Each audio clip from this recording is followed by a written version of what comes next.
in the shotgun. What you see here are some cones. These cones have very specific responsibilities, if you can give a cone responsibilities. This one is the inside leg of the guard, and that one's the outside leg of the tackle, and the same thing for the other side. This cone is where the heels of the quarterback should be. I'm going to put my heels right in front of it. That's approximately 5 yards. So if you're running the shotgun triple option, your heels should be at 5 yards, and everything works off of that. The most important thing when you receive the shotgun snap is your footwork. If your footwork is off, the entire play is going to be off. You're going to wind up pushing the running back off of his landmark. The landmark for the running back should be the midline of the play side guard. So if we're running 13, which is inside veer to the left, you want to make sure that your running back, if you have this kind of a formation where you have an offset running back, he takes a slide step and he's right on par with the guard. The slide step is the key to get him inside. In addition to this, the quarterback must, as I said in the video, attack the ball. He has to attack the ball on a snap. If he doesn't, if he waits for the ball to come to him, when the running back is taking his slide step, by the time he gets the ball, the running back is already moving forward. He'll never be able to make that mesh, and you're just going to have a train wreck of a play. So you have to make sure that the quarterback attacks the ball on the snap. The second thing is if you're running the play, in this instance, we're going to run the play to the left. We're going to run 13. He's going to lead with his left foot as he attacks the ball. He's going to lead with his left foot, turn, and he's going to get the ball back at the same time. Then he's going to take one slide step, make his read, and then either give or disengage and attack number 2. So the footwork, if we're going to run 13, remember his stance. His stance is where his toes are forward, weight's on his toes, his knees are bent. You should have seen that in the video that we have. His hands are up. Since I don't have a center, then I'll just have to do it myself. His snap count is ready, set, go. The ball is snapped on the T in set. The T in set. Ready, set, go. That'll give the ball a chance to travel. Remember, there's a lag time. There's a travel time. Ready, set, go. And that's his look. Right here, his back is straight. The ball is right over the center of the guard.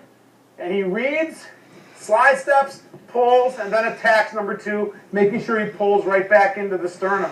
Once again, if we're going to run inside veer to the left, for us it's 13.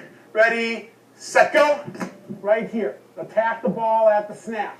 And then the ball should be, at least from your perspective, right over the guard. Ride, pull, and then get on to number 2. Notice I'm always working downhill. You have to work downhill. Same thing to the right. If we're going to run 12, you start on the midline. Ready, set, go. Right here. Notice my feet are off the midline. This is why we always work on the midline, so that your quarterback can judge his own footwork. He knows where he's at. If he takes his steps and he's right here, he knows it's bad. He knows they're bad because he's standing on the midline. So we want to lead with the right foot because we're going right. Ready, set, go. Right here. The ball, from your perspective, should be right over the guard. I'm in a good power position. Ride, then attack number 2. So those are the steps out of the shotgun for the inside veer. Remember, heels should be at 5 yards. Sometimes, for some pistol teams, they'll put their heels at 3. For true gun teams, we like it at 5. It allows us to throw the ball to get a better athlete in space. It's just a little bit different philosophy. Neither is right or wrong. It just depends on what you like. Steps for the midline are just a little bit different. The key to remember is that the ball has to be on the midline. The ball has to be on the midline. We're going to run the midline to the left. We're going to run 11. We're going to step with our left foot first to cross the midline. That'll give us a chance to get some depth, get the ball on the midline, take our slide steps, 2 slide steps, make our read, pull, keep, and then replace the 3 technique. Essentially, with those 2 slide steps, you wind up at the same spot you would if you were doing it under center. You're just taking slide steps to get there. Plus, it's a nice, easy way to get the quarterback a little bit more time to read, a little bit more time to ride and decide. So the footwork then again for 11. Ready, set, go. Opposite foot. Right here, notice the ball is on the midline.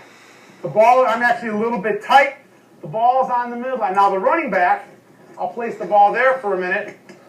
The running back would cheat inside just a little bit. He'll take a slide step. As the quarterback's going forward, he's taking a slide step, and he's working towards the cheek of the offensive center, and then he's working himself right to the midline. So it's not going to be exact, but he winds up exact. It's all like puzzle pieces. It's just like piece of the puzzle being put together. So as he's taking a slide step, ready, set, go.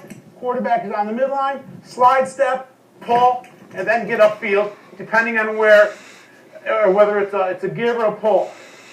And if we're going to go midline to the right, it's the same thing, except this time he's going to step with his right foot. Ready, set, go. Right here, slide step, pull, and then replace that 3 technique. So those are the steps. A couple of other points. Make sure the ball's seated properly. It can't be seated too low. Make sure that your quarterback has a straight back. He shouldn't be hunched over. If he's hunched over when you're running the midline, his face mask is going to get hit by the fullback's shoulder pads. He's going to wind up hitting his head. So make sure his back is straight. Okay, nice power position. Weight on the balls of his foot. Make sure that he's aggressive, and make sure that his reads, he's looking right at the read key.